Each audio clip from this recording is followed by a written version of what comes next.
After ko nga maglinis ng lababo ko Marites ito at magsasaing na nga rin pa ako diretso. Kaya hinugasan ko na nga muna itong aming rice cooker. Ilang months na nga po ito sa amin pero hindi pa rin naman ito kinakalawang. Dahil pinabuluan natin masyado kanina yung ating lababo. Tingnan nyo naman at ang hirap ng tanggalin ng bula dyan. Okay nga lang iyon dahil masarap din talaga tingnan pag yung lababo nga natin ay malinis. Maliban sa malinis ay amoy malinis pa.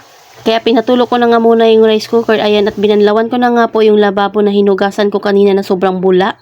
O di ba pag nai-enjoy mo nga yung iyong ginagawa para ka na rin din talagang naglalaro. Hindi na lang talaga itong aming gripo ay naiikot din talaga ng 360.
Ito po pala yung itsura ng aming kusina ko Marites at maliit lang din talaga ito. Wala pa nga po isang dipa at kasya nga lang po ang isang tao dito. Pangarap ko magkaroon ng air fryer pero hindi pa nga kaya ng budget dahil medyo mahal nga po yung aking gusto.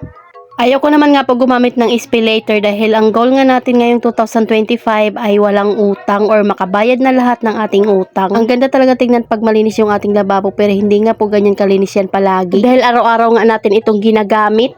Yung mga gatas nga po na binili ko nung nakaraan ay kaunti na lang pati na nga rin po yung mga pansit canton. After ko nga pong maglinis dito sa kusina ko Marites, sakto naman nga po meron nga pong nagpa-print sa akin. O diba at napaka-busy talaga nating mga nanay na madiskarte. Medyo marami nga pong nagpa-print, nagpa-xerox sa araw na iyon. Syempre kahit busy tayo ay kailangan din talaga nating gawin iyan para naman nga po hindi sayang yung ating kita. Pero yung bayad nga po dito sa pagpapaprint pati xerox nga ko Marites ay hinihiwalay ko nga po yun at hindi ko nga po yun ginagalaw. Doon na nga rin pa ako kumukuha ng pambili ko nga po ng ink para dito sa printer. So ayun lang muna ko Marites. Salamat sa panonood. Follow for more. God bless us. At sana i-share nyo na nga rin po itong aking video.